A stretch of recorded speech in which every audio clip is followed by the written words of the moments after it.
Network, or NGFN, is an initiative of the Wallace Center. It is structured as a network of networks, ensuring efficient flow of information and innovation from boots-on-the-ground projects to the national level and back down to the grassroots level across the nation. The Wallace Center coordinates and supports the network. Our goals are to work with the growers to ensure that there's abundant supply of good food to meet the high consumer demand for the product, to collect and disseminate the best models, stories, methods, and outcomes, and to ensure that policymakers are informed about the wonderful successes our network and partners have had so that we can continue to increase support for regional healthy food. You can learn more about the great work of the National Good Food Network on our website, ngfn.org. So I'm going to introduce Anthony, who in turn will introduce our other two panelists. Please note that this webinar does have 2 question and answer sections. So please ask your questions early so we can get to all of them. Anthony Flaccavento is a commercial organic farmer in the Appalachian region of southwestern Virginia. He's been involved in local economy and sustainable food and farming initiatives for nearly 30 years, both as a nonprofit leader and an entrepreneur. His consulting business, ofSCALE Inc., works with communities around the country to analyze, plan for, develop, and strengthen local economies and food systems, providing both hands-on technical assistance and research and analytical tools. He has spoken and written extensively on issues related to sustainability and the economy. In fact, Anthony was the panelist of the first ever National Good Food Network webinar in 2009. So welcome back, Anthony, and take it away. Thank you, Jeff. I'm delighted to be on this, and I'm really excited that we have such a good response to this webinar. We have 2 wonderful panelists who I'll introduce in just a couple of minutes that I'm thrilled are joining us for this, one representing the restaurants with whom we spoke in this analysis, and the other person representing some of the college dining services. I start with this graph that you see in front of you because, in a sense, if you had to pick one image to capture some of the challenges farmers face, and I'm a farmer, this graph from Stuart Smith of the USDA captures it all in a nutshell, looking at how our food dollars are utilized. Mr. Smith traced it back for about 100 years. The interesting thing to note about this is that the farmer's share of the food dollar, the red part in the middle, basically did not change over 100 years. We were spending a whole lot more money on food at the end of the century than we were at the beginning, but farmers were still getting the same amount. And as a result of that, and many other things, the local food movement emerged with things like CSAs and wonderful, vibrant farmers markets in an effort to begin to return more of the food dollar to the farmer. And I think we'd all agree that that's been a huge success, transformative in many places. Nevertheless, the fact is that in much of the country now, the local food movement is beyond farmers markets and CSAs. They're still a core part. And many different farmers and food groups are working with chefs, with public schools, with colleges and universities and others to try to make good, healthy local food available on a bigger basis. And that's where things get very challenging, particularly around the issue of price. So ofSCALE undertook this project as a 2-fold undertaking. One, to kind of study what's being done, and the other to look more closely at a specific tool that might help move things forward in terms of price. Our methodology was very simple. We didn't try to make this a completely comprehensive study. We picked about 20 different colleges and restaurants in different parts of the country, what we considered to be some of the lesser known gems of the local food movement. We profiled 8 out of the 20, including the 2 folks you're going to hear from, and we distilled the best practices from all of the people we interviewed, not just the 8 we profiled. And ultimately, we felt that what we were really going for was what we called buyers in the middle. The restaurants included little tiny towns. The 12 restaurants we featured, like this one, the Harvest Table in Meadowview, Virginia, a town of less than 1,000 people, on up to much, much larger towns as well. And 8 colleges and universities in 7 states. So altogether, we got a sampling of more than a dozen states and 20.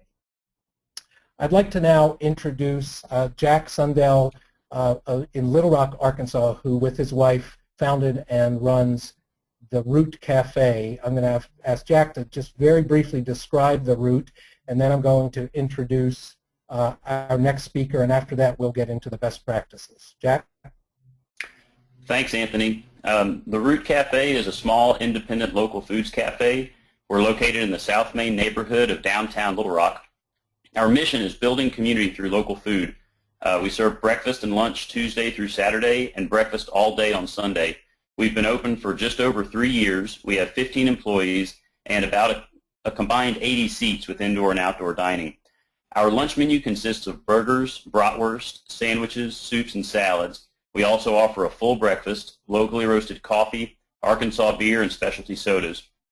For both breakfast and lunch, we do lots of seasonal specials that depend on and highlight things that are in season in Arkansas. Before opening, we spent 3 years in a startup phase, and during this time, we worked to raise capital, to build a strong network of local farmers and producers, raise awareness of local foods in general in the Little Rock and Central Arkansas area, and create recognition of the Root Café name, logo, and business profile. Our fundraising efforts also, they included hosting events, canning, food preservation workshops, catering, and a capital campaign where people donated money on the promise of being paid back in food once we opened. Through these methods, we were able to open almost debt-free, borrowing only $10,000 in total. Our networking efforts also paid off in an existing clientele once we opened, and that had a huge impact on our success. From the beginning, 100% of the meat and eggs we've served have been from small farms in Arkansas. Our bread is baked locally, and most of the vegetables, fruits, cheeses, and nuts we serve are also locally sourced. At this point, about 75% of our food costs is spent with local farmers and producers, and this number has grown over time as we've found more and more replacements for conventional products. For example, replacing canola oil with locally sourced and produced rice bran oil. We've also increased local purchasing by asking farmers to grow specific crops for us, and also by improving our storage techniques and facilities in order to do more bulk purchasing. We're honored to be part of today's webinar and very excited to be part of the growing local foods conversation here at home and across the country. Thanks so much, Jack. And I'll say that I've had breakfast there. It's a wonderful little restaurant in Little Rock. Katie McKenna is the head of food service at Carlton College in Northfield, Minnesota. She's an employee of Bon Appetit, and I'm going to ask Katie now to briefly tell us about her work there at Carlton College. Katie. Thank you, Anthony. Bon Appetit is an on-site restaurant company. This year is the 15th anniversary of Bon Appetit's Farm to Fork program, which requires all of the company's chefs in 32 states to buy at least 20% of their ingredients from small, owner-operated farms within 150 miles of their kitchen. Bon Appetit spends tens of millions on small local farms every year. I'm proud to say that here at Carlton, we're well over the 20% target, even with Minnesota's short growing season. At the end of last fall, during peak harvest, we were at 33% local purchases. We have a lot of ways where we try to make our local purchasing go as far as it can, one of which is to create our menus seasonally. We have no cycle menus. This allows our chefs the freedom to work with our local farmers and menu items that they have available at the best pricing. Since 2008, Bon Appetit has managed the food service for Carlton College in Northfield, Minnesota, which is in the heart of farmland. Carlton is a liberal arts school with a very diverse student population of about 2,000. Here at Carlton, Bon Appetit prepares about 25,000 meals weekly in our 2 dining halls. We have stations that are dedicated to vegan, vegetarian options. We have a gluten-free station in both dining hall, and we have stations with a wide range of ethnic cuisines to meet our student needs. Both dining halls have terrific salad bars with lots of room for fresh local produce. Our Carlton College has a terrific campus farm where the students can become intimately familiar with local produce and getting it into the dining halls. Along with our campus farm, our team is dedicated to seeking out local farms, touring their sites, and getting them enrolled in our Farm to Fork program. We're really excited to be part of the local food movement here in Minnesota. Thank you so much, Katie. That's terrific. So what we're going to do now is we're going to look at the 5 best practices that rose to the top in our interviews with these 20 different restaurants and college dining service around the country. As it turns out, both the Root Café and Carlton College utilize all 5 practices. So the way we're going to handle this is we're going to go back and forth with beginning with Katie and then Jack, and we'll trade off with some very, very brief examples that bring to life these best practices. The first one that was cited by virtually everybody in the study as key to local purchasing and affordability was reducing waste, particularly food waste. Katie will get us going with that. So fighting food waste has always been a focus for Bon Appetit, and by reducing your waste, you free up some dollars for your local purchasing. All of our Bon Appetits cook from scratch, including stock, soups, and sauces, and we cook everything in small batches to order, which enable us to produce the right amount of food at the right time. So what I mean by that, if we're slow at the beginning of a meal period for the students, we don't have all of our food prepared in advance. We cook as they come in, prepping up as the meal period gets busier, and then prepping down again as the end of the meal period. So we don't have a lot of extra food prepared at the end of the meal period. We're not throwing a lot in our compost bin. So this not only makes the food taste better, but it's really significantly reduced the amount of leftovers. It also saves energy by not producing food that is going to be wasted. Part of what we've done with education with the students is show them how much food they waste by taking more on their plate than they need to.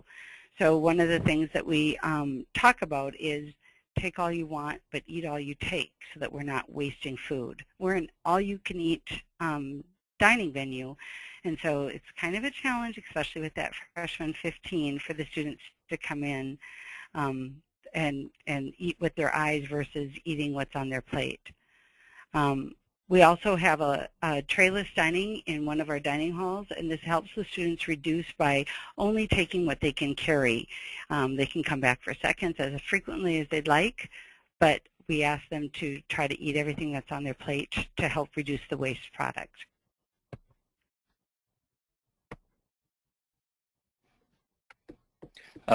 At the Root, we have a few energy efficiency measures. We use LED lighting in all our permanent fixtures. We have an on-demand hot water heater, and we have a rain barrel that catches roof runoff we use for watering the garden. So obviously those help reduce waste.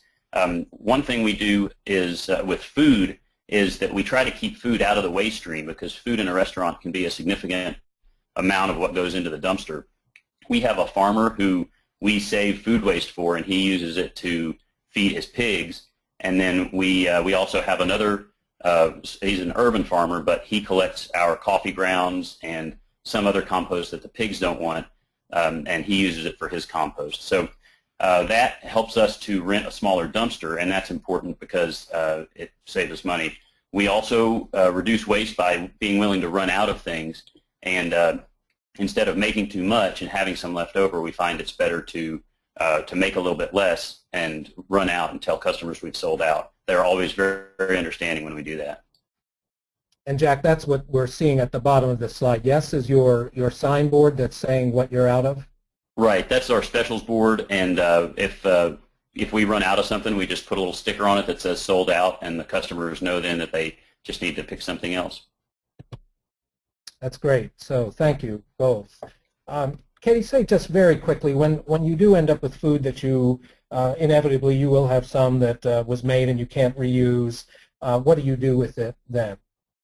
We have an active food recovery network program here at Carlton College. The slide that you're looking at now was at the end of our commencement this last spring.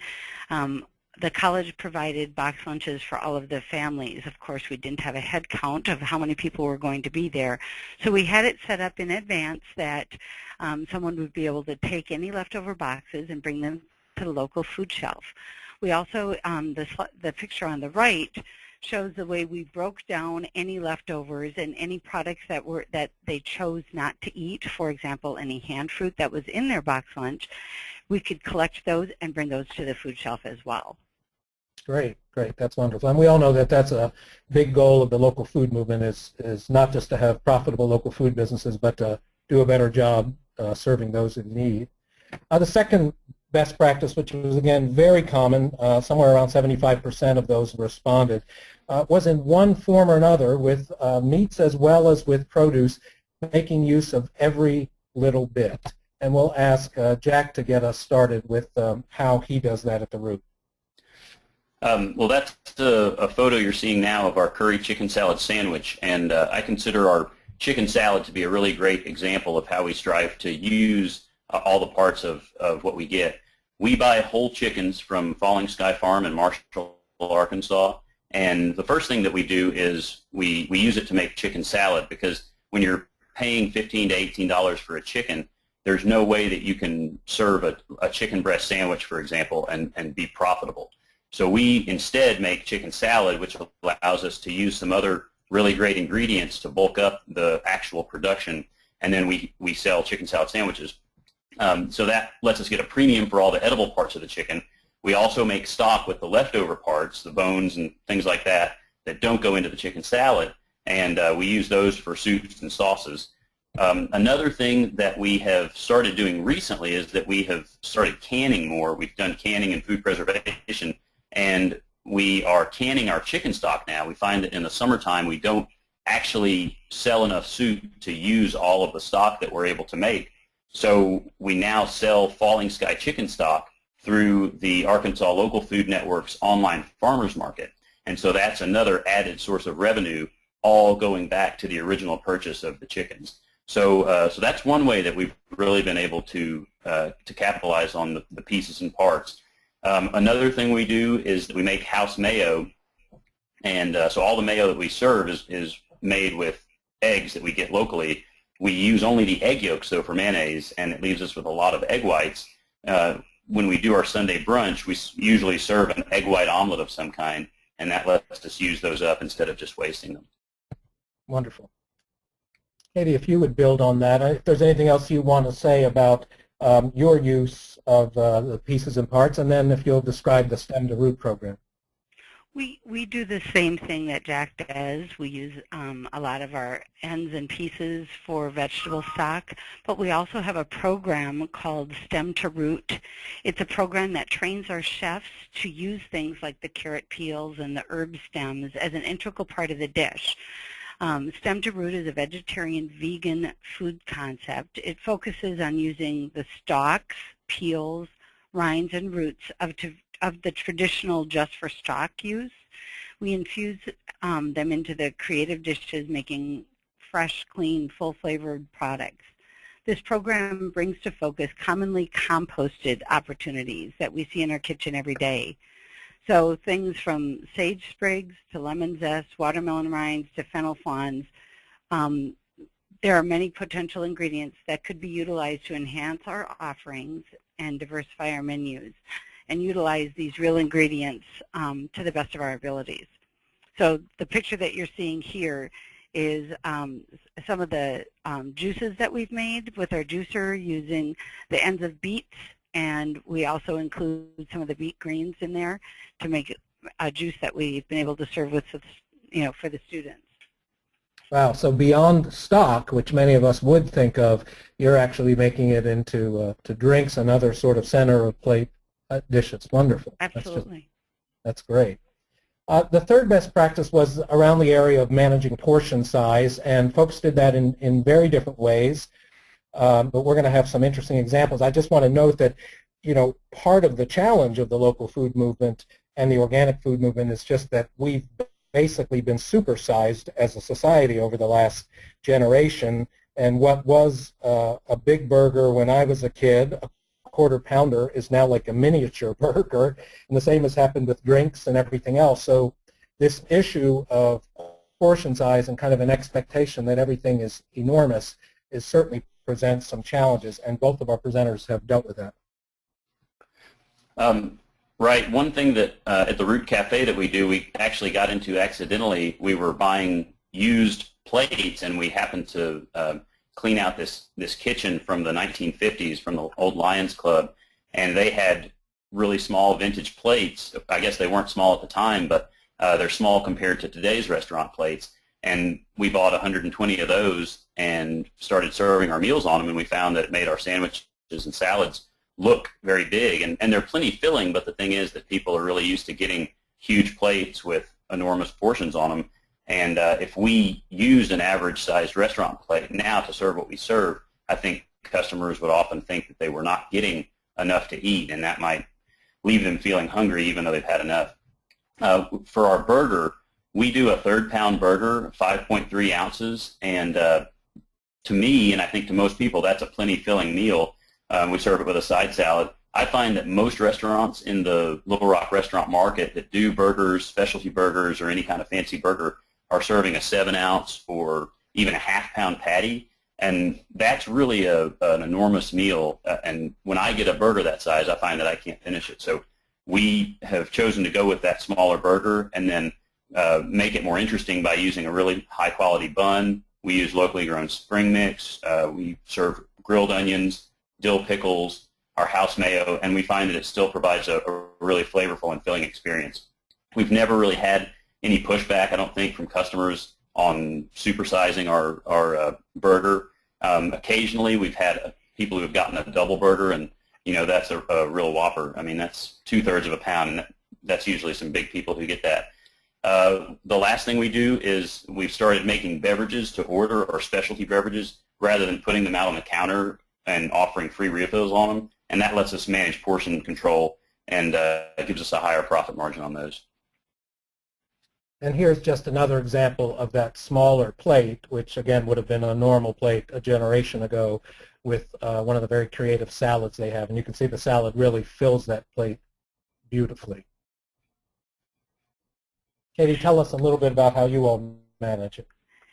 We have a little bit of a challenge with that in an all-you-can-eat venue where the students can come in, and if the football player comes up to the counter and wants 2 chicken breasts instead of 1, we absolutely give them that. But we do try to educate the students. I mean, we are on a college campus, and so we try to educate them on what a correct portion size would look like. And we have lots of different ways of doing that. The pictures that you're seeing now, one of them is our health fair that we do on an annual basis. We have a registered dietitian on campus, and she kind of promotes how to fill your plate in a healthy manner. The picture on the bottom, it was how to make plant-based proteins the center of the plate versus using an animal-based protein for the center of the plate. A lot of the things that we do is just talking to with the students and showing them what the plates should be looking like. Great. The fourth best practice was employed in different ways by everybody. Some did one of these things, some did virtually all of them. But it's the idea of kind of buying in bulk, whether you're talking about whole animals, whether you're talking about produce or other things, and even looking at the purchase of produce seconds wherever that's possible. Katie's going to start us off with discussion of how Carlton's doing that. We have several vendors, some of our local farmers, where we buy whole animal proteins from just because we've built that relationship. We buy whole pigs from Hidden Stream Farm down in Elgin, and they actually have become sort of a food hub of their own. So while we're in conversation with them on what we're going to buy next and the whole pigs that we get, that they might say, oh, and by the way, one of the farmers down the road has a whole lamb. Is that something you could utilize? And so part of what we have done in purchasing is built those relationships so that the farmers know, we've got a college campus to feed. They know that we can utilize whole cows or whole pigs or whole chickens much faster than the restaurant down the street. However, some of the quality cuts of cattle, for example, our Thousand Hills Cattle Company can sell those prime cuts to the restaurants in downtown Minneapolis pretty darn easily. But then they get stuck with some of the other meat. They know that they can call us up and say, hey, I've got 600 pounds of ground beef right now. I need to move it out of my kitchen. What can we do? Our chefs will buy that in a heartbeat and be able to switch their menu up and utilize it. The same goes with any of our other farmers. They know if they're long on something, they can pick up the phone and give us a call.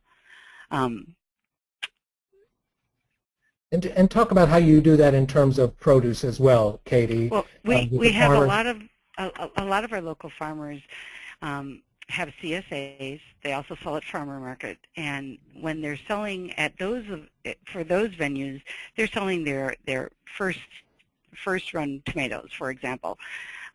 They may not have a market for any tomatoes that are bruised or that might not be as visually appealing, but we can utilize those very easily in all of the pizza sauce. Trust me, on a college campus we go through so much pizza sauce, it's crazy.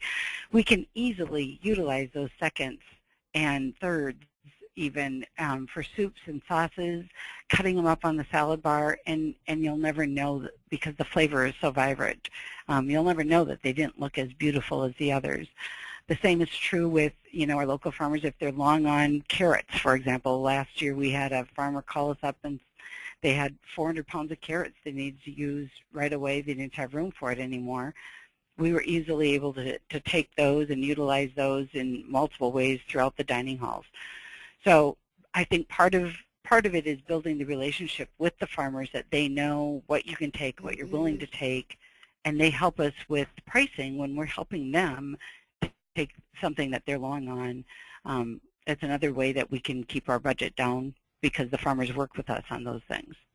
And those of us who farm, and I'm sure there's other farmers on the call, know that you have just as much money tied into a second tomato or melon or pepper that you grew as you do a number one. So having partners that will buy them at a lower but reasonable price is critical. Jack, what do you all do with that? Well, I think menu flexibility is probably the most important thing. When a farmer tells us that they have something in bulk, like Katie said, we really want to take advantage of that. Often we can get it for a better wholesale price. And so being able to do specials, our customers knowing that we'll do specials, that really helps us to purchase those. Instituting canning and food preservation, trying to sell that in a retail context, that helps us to be able to utilize that stuff when a farmer says they have extras. And then one big one for us is, of course, chickens, but whole beef also. We buy whole cows at a time now, and that has really helped us to get a better price per pound. We still pay $4.50 a pound for beef, which is high compared to most restaurants, but it also gives us the better cuts at $4.50 a pound. So we're able to get brisket, which we use for corned beef. We get the tenderloin, and then we can sell those as more gourmet specials and see a higher profit margin on those. And just to add to that, Jack, some chefs will say that they just can't get enough of the prime cuts, the primal cuts from local farmers. But again, that for you comes back to the menu flexibility, doesn't it? That you don't have to have a certain percentage of ribeyes or tenderloins. Well, I think it does that, and the fact that most of our beef is for lunch, and so people will get burgers. If we were trying to be a finer dining dinner place, then I think people would expect to see more steaks on the menu. But as it is, our most popular item is ground beef, so we can use as much of the cow as we want for ground beef, and then just find ways to use the other cuts when we need to. Great, excellent. So the last best practice is this idea of communicating to your customers, both because you want them to know, but also to help make your restaurant or your dining service more profitable or more able to use local. And both Jack and Katie will talk about that now, beginning with Jack.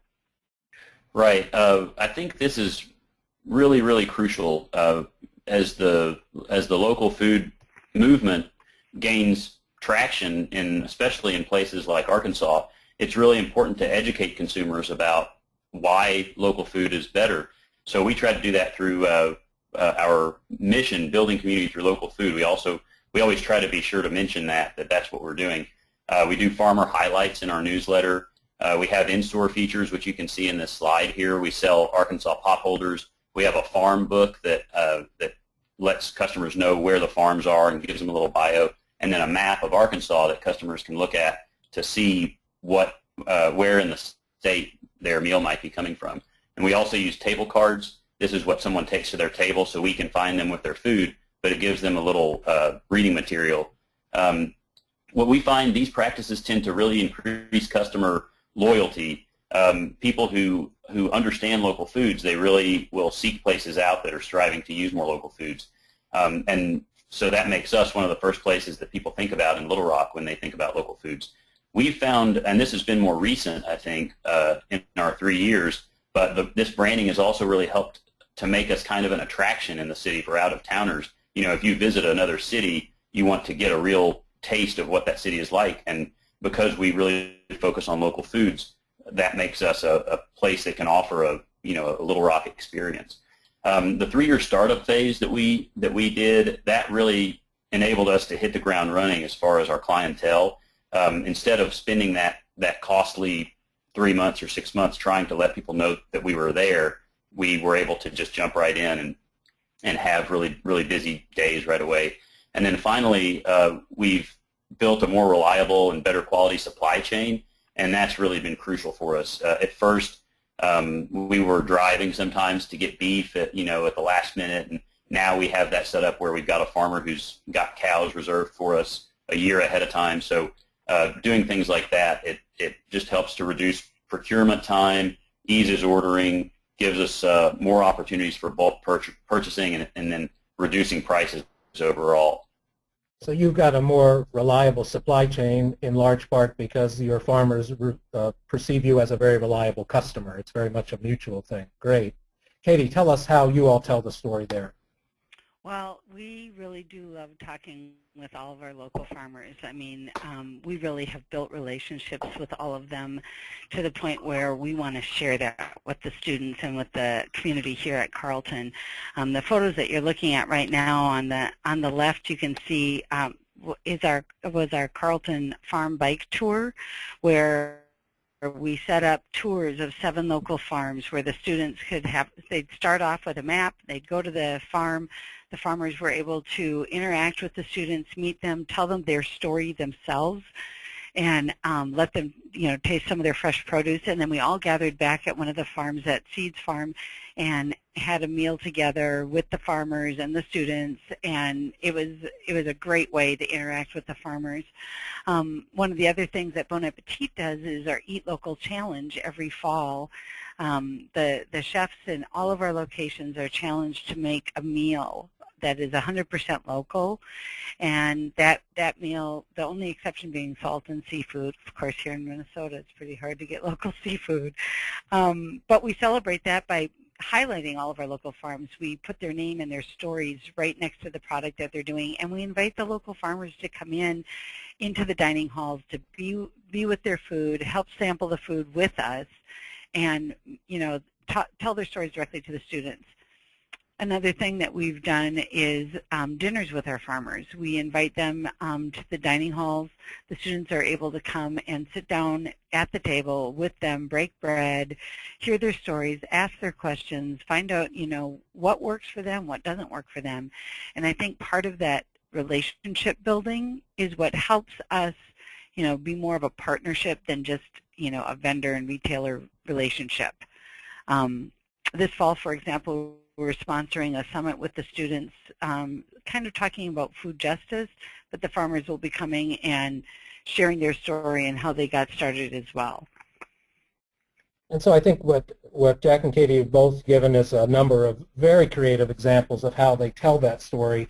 But it's not just a story. It's backed up by the food and the direct connection to the farmers. And ultimately, I think we're all at that point in the local food movement where there's only so many foodies and locavores to go around. We need to really begin to sell this to ordinary folks, and I think that's a key way of doing that, by making those connections.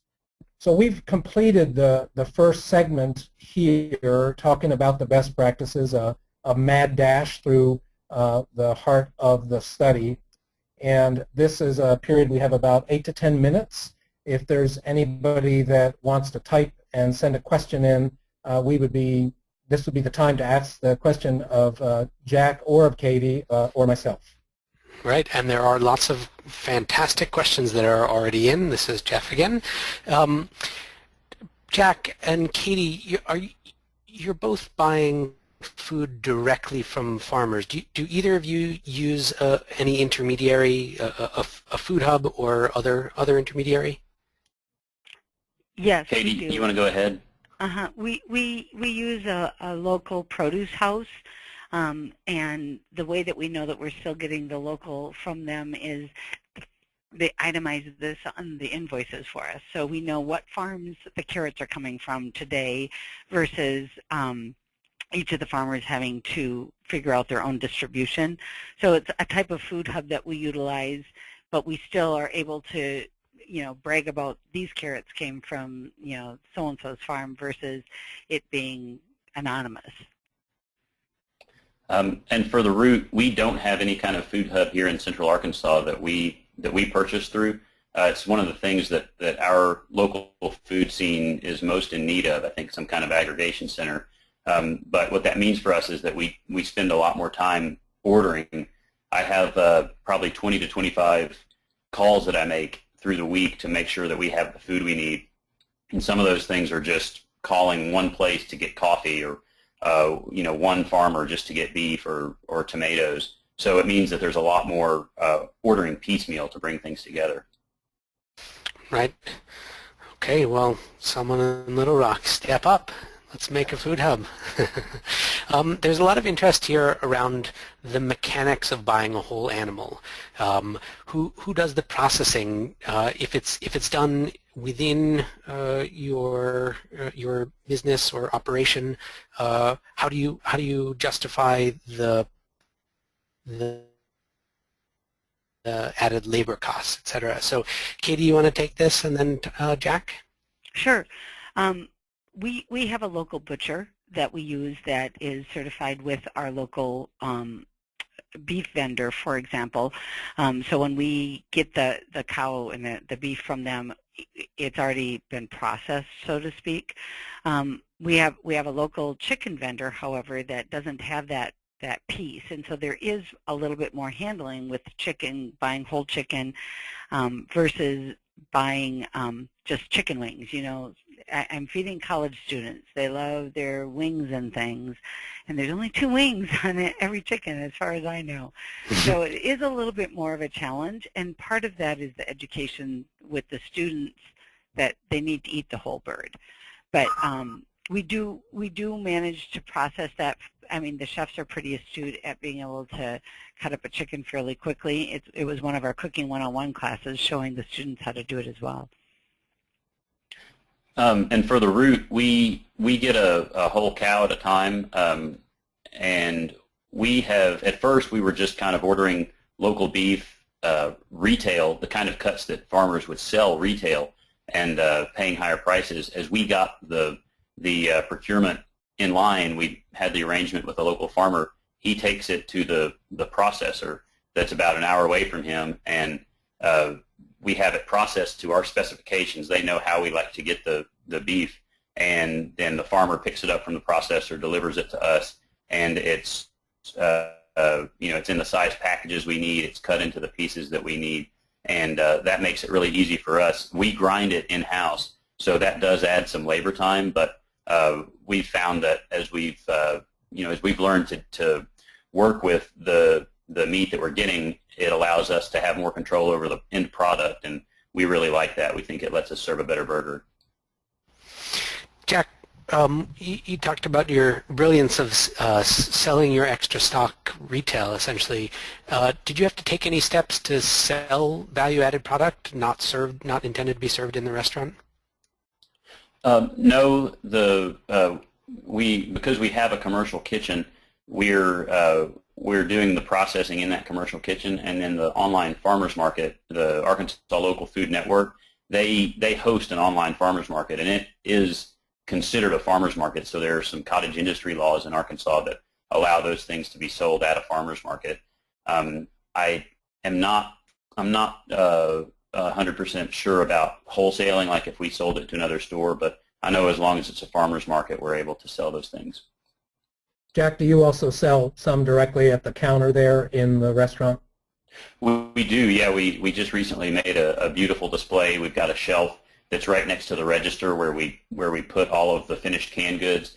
And I mean, I'm sure everyone knows that a jar of homemade pickled okra or pickled beets, spiced peaches, those kinds of things are really beautiful. And if they're just put in in people's line of vision as they're walking by, it'll really catch a lot of people's attention.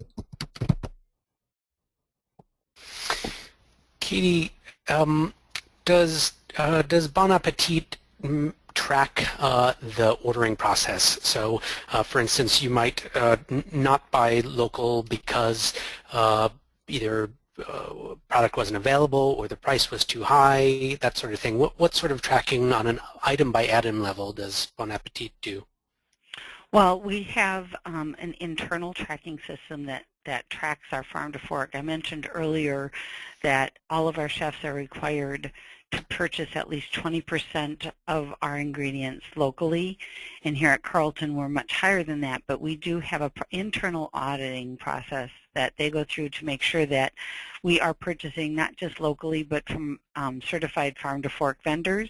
We also have a group of students that go through all of our invoices. They're called, and they utilize the Real Food Calculator. I'm not sure if you're familiar with that, but they're also doing a third-party audit that tells us where we're at with all of our purchases as far as real food, and local is definitely a part of that. Okay, great. Do either of you work with your farmers to assist them in setting price?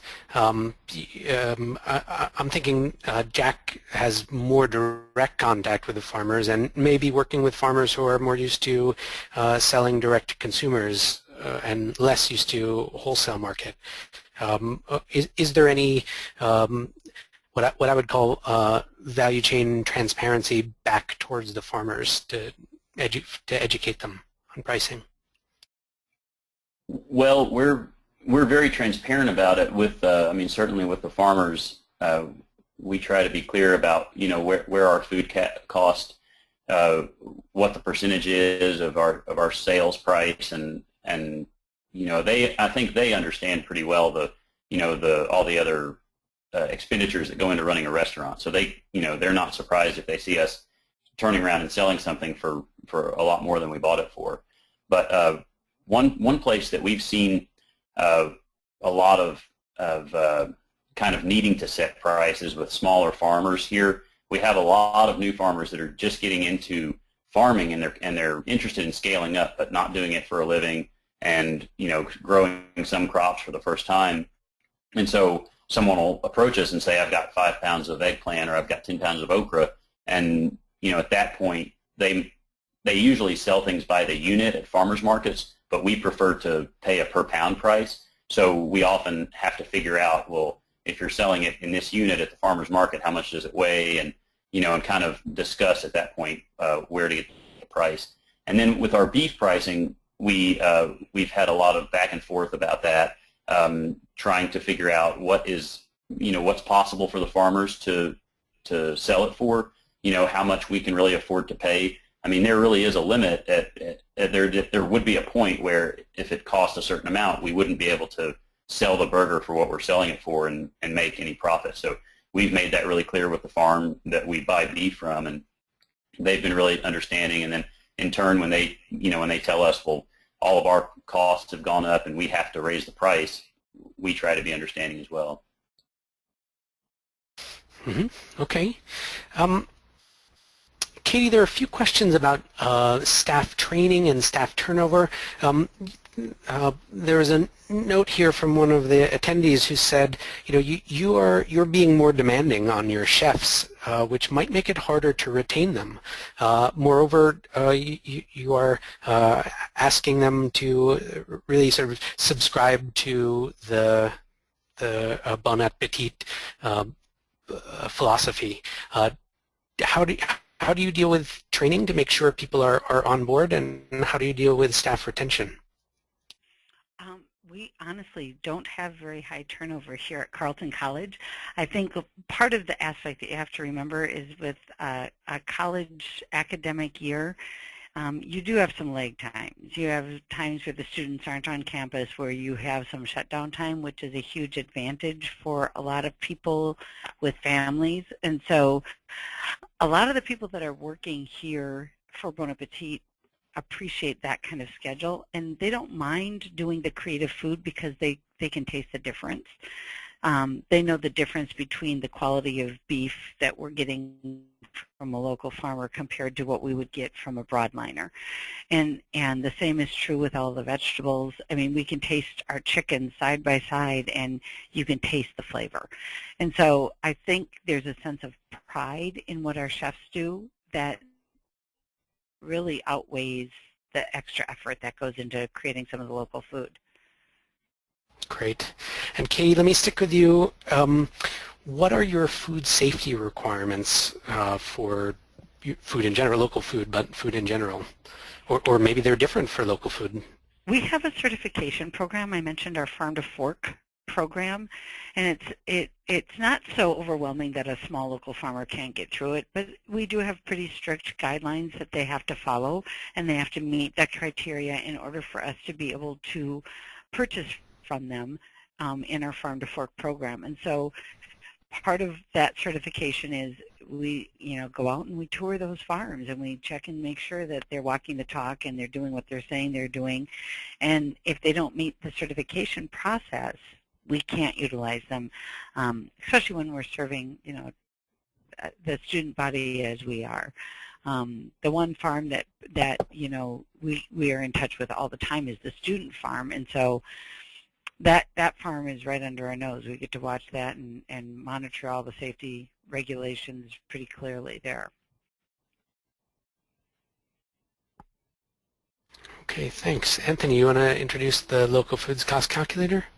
Yes, and again, a big thanks to both Katie and Jack. Terrific presentations, and really we're just hitting the tip of the iceberg of what they do and what many of the other people in the study do. I hope you all will consider going to the SCALE website or the Wallace website and reading the Putting Local on the Menu. The issue of price came up towards the end, and this is really a biggie for me as a farmer. And when we set about to do this cost calculator, we had the goal of trying to figure out how to equate local food with mainline food, but sometimes it's apples and oranges, so to speak. And so we had a basic idea, and we were fortunate to get several really fine chefs involved with it. We had Rick Martin from Limestone in Lawrence, Kansas, who jumped on board early, and Jason Campbell, a chef in East Tennessee and Southwest Virginia, now with the Hartwood Center, and also Andrea Rusing from the Lantern in North Carolina. And they helped us put together the calculator, giving us feedback to make sure it would be chef-friendly. It is not fully comprehensive. Of course, restaurants and food service buy a lot more than a couple dozen produce items, but it does include 2 dozen produce items, tomatoes and cherry tomatoes, cantaloupes, a variety of other things that you would use fairly commonly, and along with the 2 dozen produce items, 6 different proteins. Let me mention, too, that there are 2 versions of the cost calculator. They're not dramatically different, but there's a small difference. One is for restaurants, and one is for college and university dining service. There's a slightly different list of ingredients, just slightly, and then along with that, there's some differences in portion sizes, and so they're customized for those 2 different audiences. So after this webinar, if you're interested, either, again, going to the SCALE website or the Wallace website, you would be able to gain access to either of those 2 versions. We're going to go ahead now and actually do a demonstration of the cost calculator. It's, as they say, not rocket science. It's a pretty simple tool, but one that we feel will definitely help both for those who are purchasing, the chefs, the dining service directors, but also for farmers and local food advocates. So we brought it up right now, and when you go to the local food cost calculator, this is the first thing you'll see. It's a very brief introduction, just talks about how to use the calculator, gives a couple of examples, sort of frozen screenshot examples, and it doesn't take long at all to go through those instructions, and then you can click on this link to go to step-by-step instructions. What this does is it walks you through exactly what each column in the calculator, the Excel spreadsheet does, explains a little bit about it, and helps you kind of get a fuller understanding of it. We also designed the calculator. Let me see if I can bring that back up. We designed the calculator itself so that you do not have to go back and forth between the step-by-step instructions and the calculator itself. I'm going to try to bring that up now.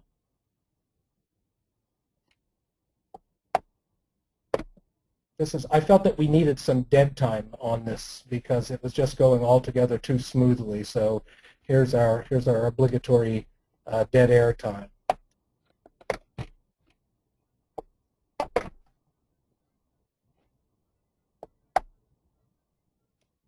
There we go. So here is the cost calculator. Now we've shrunk it down a little bit so that you can see all of the columns. It's designed to be used in two basic ways. One is, as you'll see in a moment, you can cost out the per plate difference of a single item.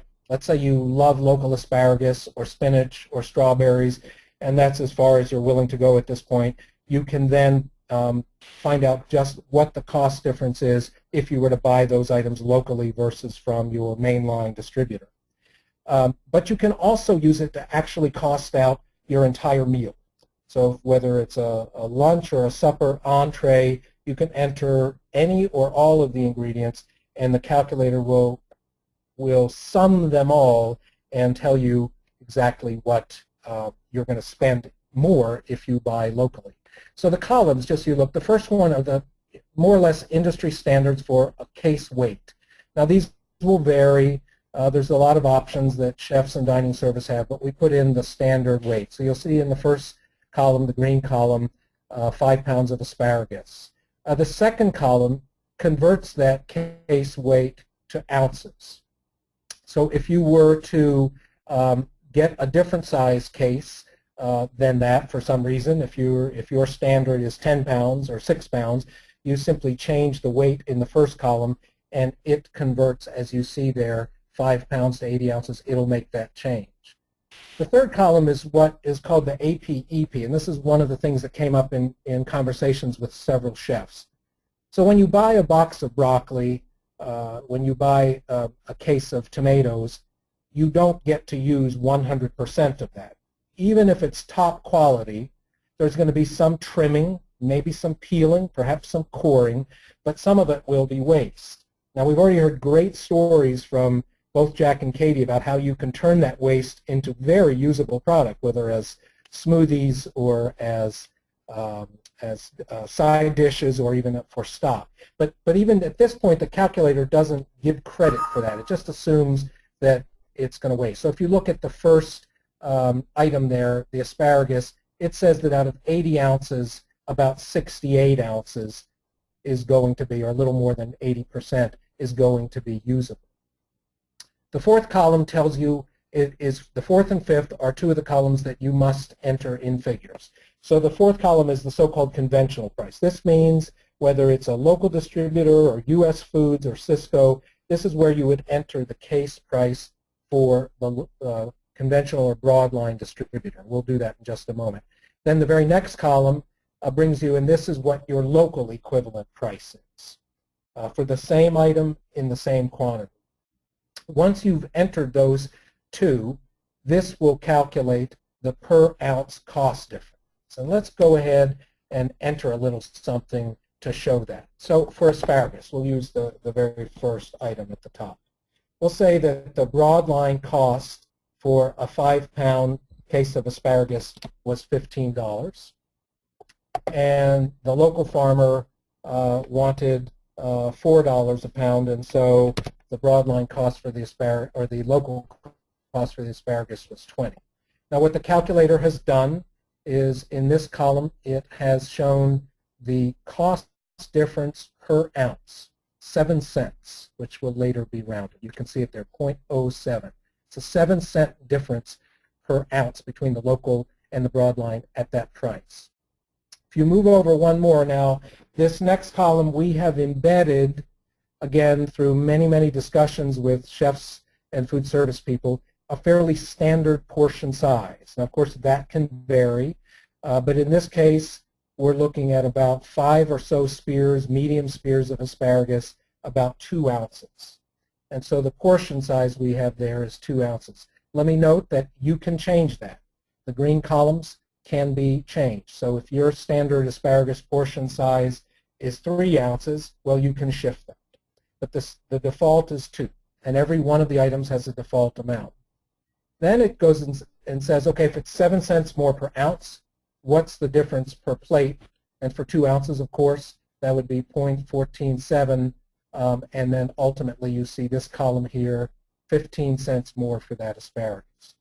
Now, one thing that some folks are doing in order to be able to buy locally and at the same time honor the pricing that the farmers need, and perhaps deal with reducing food waste, as we've heard, is they might decide they're going to reduce the size of the portion of it. If we decided we were going to drop one of those 5 spears and go with 4 medium spears, well, that would be a 20% reduction in the portion size. When we do that, then the cost of the item goes down, the cost difference per plate, from 15 cents to 12 cents.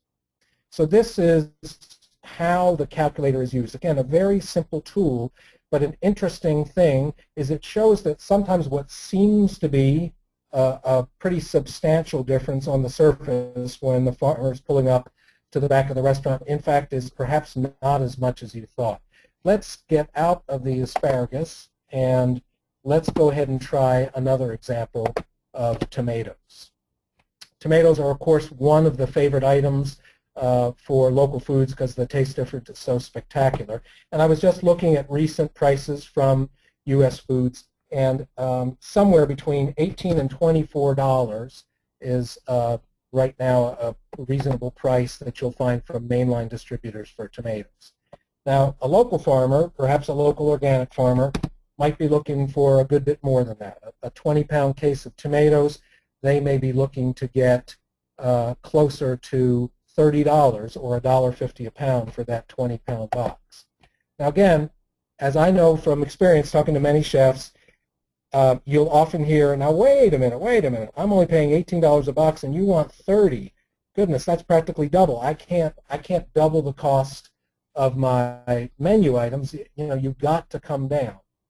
Well, I understand the price pressures chefs face, but when you realize then that $30 tomato with a 2-ounce portion, which is a couple of relatively thin or one pretty thick slice of tomato, without any reduction in portion size, the actual difference in the cost of the tomato per sandwich, whether you're putting it on a chicken breast sandwich, a chicken salad, a hamburger, or whatever, is going to be about 8 cents per serving. So again, not to make the world of chefs and food service folks seem easy, but it does pinpoint that sometimes the cost difference, $30 versus 18, is not as substantial when you break it down to the per plate cost. Now I want to go ahead and shift from here to tell you the other capability that the calculator has. What we've done here is we've gone ahead and filled in a few categories, assuming that a chef wants to know, what if I bought all the ingredients for that item locally? What if I just decided to make the whole thing, or a substantial part of the ingredients? Jack buys about 75%. So what if a chef is wanting to do more than just the fresh tomato, but really wants to go whole hog? So in this example, what we've done is we've assumed that the menu item is a hamburger, that the hamburger has a slice of fresh tomato on it, that as a side with that hamburger platter, there's some roasted potatoes, roasted red potatoes, and a little bit of spring mix is going on the burger. And to top it off, so you have a burger with tomato, spring mix, a side of potatoes, and then even a slice of fresh cantaloupe. A pretty nice, pretty complete meal. What the calculator has done is it's taken all the different price mix, starting with the spring mix. A fairly standard price from a broadline distributor might be $8 to $9 for a 3-pound box of spring mix, or right around $3 a pound. A local farmer might want 18. Big difference. Potatoes tend to be a little more cost competitive, but here again, you're looking at $12.50 for a 25-pound box of new potatoes or red potatoes. Local farmer wants $1 a pound, $25. Cantaloupes, $18 for 6 medium cantaloupes. The local farmer's looking for $21.25, a little higher. And on the red slicer tomatoes, we stick with that $18 for the broad line and $30 for the 20 pounds of local tomatoes. Now the biggie, the ground beef. Running about $2.50 a pound for lean ground beef through a mainline distributor. The local farmer who's using humane practices, almost surely, and grass finish practices, wants $4 a pound. Again, a substantial difference. What the calculator shows is that for each one of those items, it gives an initial total of what that item alone means in terms of increased costs. When we came down to the burger, we took Jack's lead and we said, okay, instead of an 8-ounce burger, we're going to go down to a 6-ounce burger, slightly larger than what Jack uses, but very comparable. That's a 25% reduction, still a very hearty hamburger. So we've entered 25, which gives us 25% in the portion reduction column. When we do all of that, we go all the way over to the very last column, and this is the figure we get. Were we to make that same local burger with local grass-finished ground beef, with local tomatoes, spring mix, a side of new potatoes, and a slice of cantaloupe, we'd be spending about 84 cents more for the complete meal. And what that does, very interestingly, is it opens the door to real possibilities. It opens the door, first of all, for chefs to more fully understand that. It creates the possibility of having more information on your menu. I know in some examples, Emory and Henry College in Emory, Virginia, they actually offered a local burger side by side with a conventional burger, and they charged $1 more per platter, sold the heck out of them with a little bit of promotion, and at the same time were able to recapture and actually make a few cents more from the local meal. But the main point here is that as you enter these numbers in the calculator, this very final column N will sum all of it. So if you are planning to use it in this way, before you go on to the next menu item, let's say you want to look at a chicken salad sandwich with different sides, you'll want to zero out these numbers here because it's cumulative in the last column, and then you could start from scratch again. So that's really all that I have on the calculator. Again, as you can see, it's a simple tool, but somewhat of an eye-opener, and I think this would probably be a good time for questions about the calculator before we wrap up. Sure, thanks, Anthony. Is the calculator for restaurants similar to, or sorry, the calculator for the college, university, similar to any other institution, hospital sort of thing?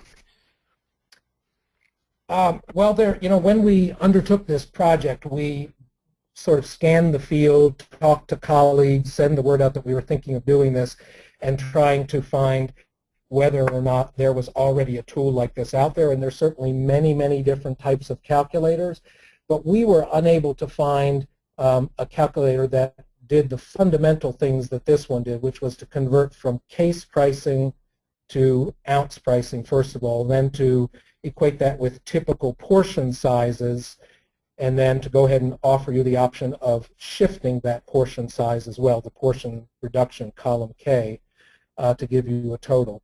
So while there are some other calculators used for everything from yield of items to other things that food service people must deal with, to our knowledge, this is relatively unique in terms of giving you this kind of big picture of it. And the dining service one is virtually identical, as I said at the outset, with the exception that there's a few differences in some of the produce and meat items, and then there are some differences in portion sizes to make it more appropriate to that setting. So on the portion size, if in the portion size column, say it says 6 ounces, does that mean a 25% reduction would bring it down to 4.5 ounces? So yes, in this particular instance, yes, we had a 6 ounces as our starting 25. I misspoke. We had at one point we had 8 ounces in here for hamburgers, and so the 25% reduction brought it down to 6. So in this case, it started at 6, and that would bring it down to a little under 5 ounces, or the size burger that Jack was talking about.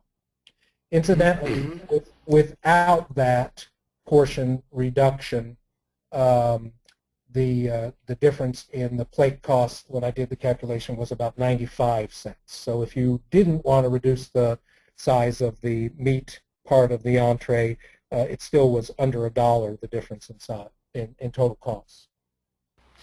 A couple quick comments. Jesse says, "This is awesome, Anthony. I wish I had this when I had my restaurant."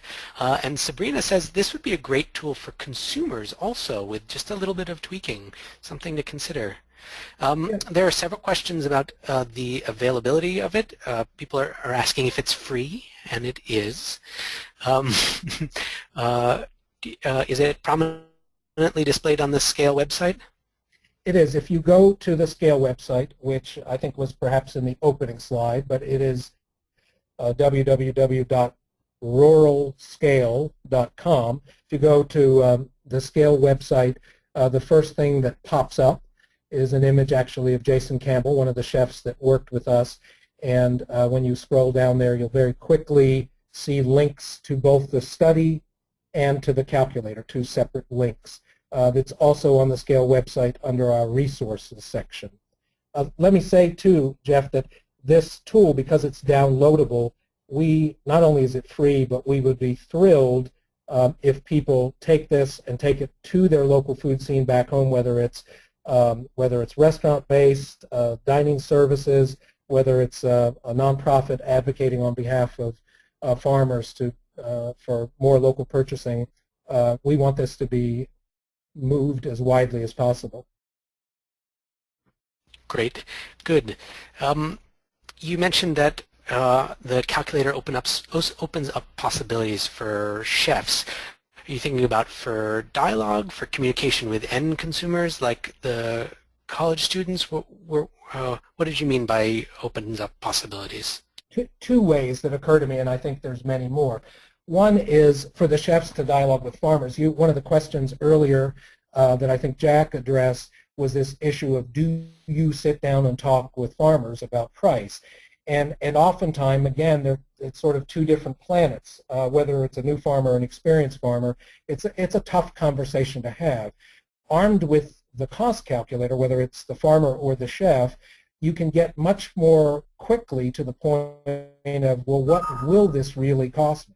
And if a farmer is asking not $30 for their box of tomatoes, but $45 for their box of tomatoes, the chef could show the farmer that, you know what, that just really puts me over the top. But if you could bring it down to 30 or 32, that's pretty affordable for most of my needs. So I think it opens up, it puts farmers and chefs in sort of a similar knowledge base. In terms of consumers, I can very much imagine chefs using this as a tool to tell consumers that, you know, we're buying a lot of local, a lot of sustainably raised product, meats and produce, and it does cost us a little more. It's not going to break the bank, but we're going to need to charge just a little bit more on some of our items because of our commitment to local. And the cost calculator could allow them to get quite specific about that. Okay, great. That's good, excellent points. Here's a question in regards to making sure that all populations have access to this excellent food. How do you apply the best practice of telling the story to people who don't have a lot of disposable income? And how do you stay flexible in your offerings? Can you run out of things in a retail setting as well? Is that accepted? Yeah, that's probably a question in part for Jack. But from my point of view, there are a lot of things going on with the use of good quality, I mean good quality produce seconds, and creating a stream of products that most of us would be very happy to put on our plate, but that is costing a little bit less, and even small retail or farmers markets featuring some of those items to be more affordable for working folks and people on tight incomes. So Jack and Katie both talked about purchasing seconds for their use, but I think that's happening more broadly in retail. As to the running out, I think that's a different story. It might be a little bit tougher on a retailer than the options that Jack presented. Okay. Yeah, and one thing that just kind of a story in general speaking to that is that often running out of something is an opportunity for an educational moment with a customer. When we first opened, our chicken supplier ran out of chickens in the spring. He had harvested a certain number of chickens. They were pasture raised, and so there's a point in the spring where he hasn't got the new batch of chickens ready for processing, and he ran out of last year's chickens. We called all over every farmer we knew to find if there were other options for chickens. We couldn't find any, so even though it's one of our most popular items, there was about a 2-week window where we just didn't have chicken salad, and customers would ask for it. A few left because we didn't have it, but most people ordered something else, and it gave us an opportunity to just talk about the seasonal nature of pastured chickens.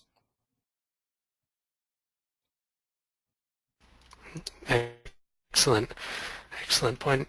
Education is absolutely required. Many of us have lost touch. How do you find the prices that you pay? This is sort of, I would say for Katie and Jack, the prices that you pay for the local food compared to broadline distributor prices. Is there an average markup, or are there some products that seem to be just way significantly higher? Well, one thing that I can say, we haven't worked a lot with the broadline distributors, so I don't have a strong knowledge of what they charge, but I've looked at a few price sheets for certain things, and what I find is that to get the quality that we're getting from the local farms, it would be significantly more to buy them from the broadline distributors. Most of them don't carry organics, and that's what we've found, at least here in Arkansas. So if they have to make a special order for us to get organic carrots, or if we want to get something on the quality of the heirloom tomatoes we're getting in the summer. And when they do that, they charge a lot more. So in general, I find that when we can get things through local farms, we might pay a little bit more than we would if we were buying the minimum quality from a distributor, but we're actually getting a far superior quality, and the price is relatively comparable. I would have to agree with that. It depends upon which products, but oftentimes, like I said, getting the seconds, the guests never know that it's a second, and the quality of the flavor is so much better than getting it from a broadliner, that the price that we pay, actually equals out, I think. And let me mention, too, if I can, on that point, Jeff, two things. One is that many of the chefs and dining service, not all, but many of the folks with whom we spoke, said that their loss rates are lower on local product because it's picked much more recently, and because the chefs can work with them on it. It's not the case 100% of the time, but those yield rates that we had are the industry average. Several chefs told us, we do a lot better with the local product. The cost calculator doesn't give credit for that, and the cost calculator also gives no credit at all for the superior flavor, maybe higher nutrition in some instances, the heirloom varieties, the organic practices. So all of that is sort of extracurricular as far as the calculator is concerned. I agree. Well, I think that's a perfect place to end. Oh, go ahead, Jack. I didn't want to cut you off. Oh, well, sorry. I think that Anthony made a really important point for restaurants, at least, which is that if you figure your food cost and find an acceptable level before you factor in all the trimmings or extras that you can get from utilizing waste, then you're really setting yourself up to be profitable. If you tried to figure all those in, I don't think you would have as much success. But if you've got your food cost worked out, and then you can take the chicken bones and make stock, then you're really lowering your food cost. Great. I think that's the lesson of the whole webinar, right in that last set of answers. So I want to thank Anthony, Jack, and Katie.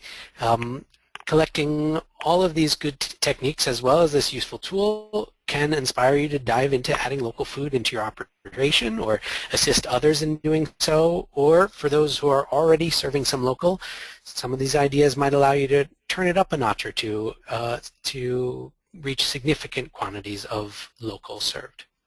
So thank you. This webinar is being recorded. It will be archived on our website along with the over 50 other webinars we've done in the past. Feel free to send others who you think would have liked to have heard this presentation and take some professional development time yourself.